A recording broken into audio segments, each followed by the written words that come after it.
itu menjadi hutang yang harus dikembalikan. Oke. Oke. Iya. Jadi itu kan dukungan tuh. Nah, Iya. siapa penjaminnya? Yang menjamin Pak Sandi. Jadi Oke. uangnya bukan dari Pak Sandi. Oke. Itu ada pihak ketiga yang mendukung. Kemudian saya menyatakan, saya ada suratnya. Surat pernyataan isinya hutang. apa, tapi masyarakat melakukan rumor dan bilang bahwa salah satu isinya bahwa Pak Anies nggak akan nyapres kalau Pak Prabowo nyapres. Tapi kan sekarang ternyata dua-duanya capres gitu. Nah, bagaimana tanggapan Pak Anies? Ya, sebenarnya sederhana. Pak, saya sampaikan pada waktu mulai bekerja bahwa saya akan fokus di Jakarta 5 tahun. Saya akan fokus Jakarta 5 tahun. Dan sesudah Pilkada 2017 itu ada Pilpres 2019. Ya. Jadi saya sampaikan saya tidak akan tengok kanan kiri, saya akan full 5 tahun di Jakarta. Karena itu saya tidak akan mengikuti Pilpres. Walaupun Ibu Mary kalau ingat ya pada saat debat pertama, debat calon gubernur loh. Jadi bukan debat calon gubernur. Pertanyaan pertama dari panelis itu begini, Pak Anies, apakah Bapak akan maju Pilpres atau tidak? Loh, ini lagi debat gubernur ditanyain Pilpres.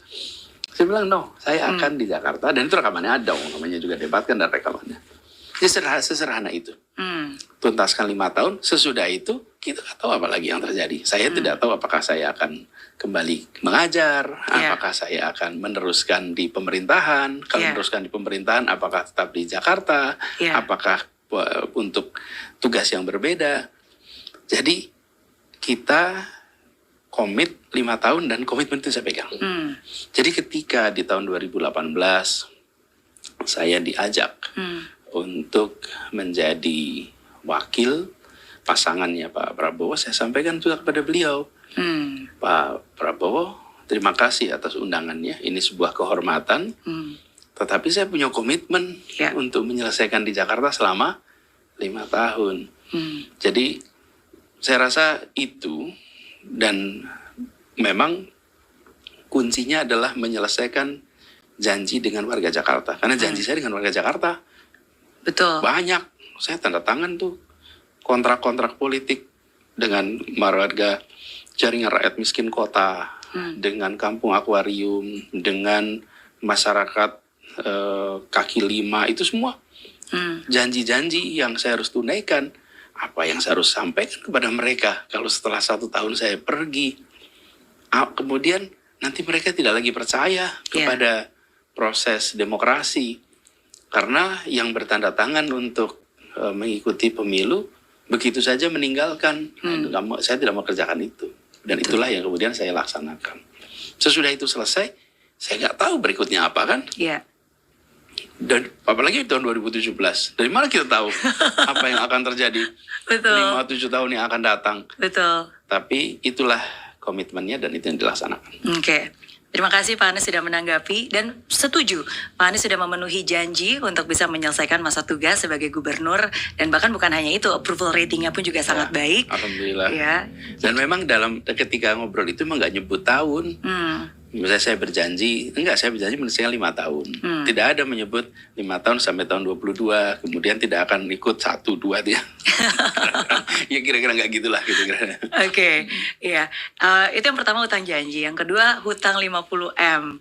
Yang terakhir, Pak Sandi menyebutkan setelah didoakan dan juga dipertimbangkan, didiskusikan dengan keluarga, beliau ikhlaskan hutang 50M itu. Menurut tanggapan Pak Anies? Jadi begini, pada masa kampanye itu banyak sekali yang melakukan sumbangan. Banyak sekali. Ada yang kami tahu, ada yang kami tidak tahu. Dan ada yang memberikan dukungan langsung kepada apakah relawan, apakah tim. Nah, kemudian ada pinjaman, sebenarnya bukan pinjaman, dukungan yang pemberi dukungan ini meminta dicatat sebagai hutang. Jadi dukungan yang minta dicatat sebagai hutang. Lalu kami sampaikan, bila ini kan dukungan untuk sebuah kampanye, untuk perubahan, untuk kebaikan. Bila ini berhasil, maka itu dicatat sebagai dukungan. Bila kita tidak berhasil dalam pilkada, maka itu menjadi hutang yang harus dikembalikan. Oke. Oke? Iya. Jadi itu kan dukungan tuh. Nah, Iya. siapa penjaminnya? Yang menjamin Pak Sandi. Jadi Oke. uangnya bukan dari Pak Sandi. Oke. Itu ada pihak ketiga yang mendukung. Kemudian saya menyatakan, saya ada suratnya, surat pernyataan hutang. Saya yang tanda tangan. Dan di dalam surat itu disampaikan, apabila pilkada kalah, maka saya berjanji, saya dan Pak Sandiaga Uno berjanji mengembalikan.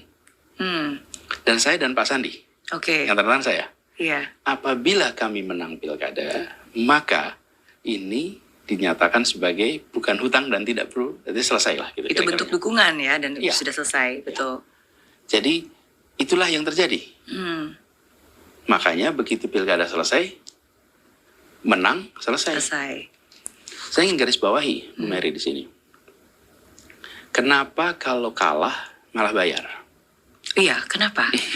Kan kalau kalah bayar. Iya. biasanya orang berpikir kalau menang bayar. Gitu. Iya, udah kalah bayar lagi. Aduh, itu kan lebih beban lagi.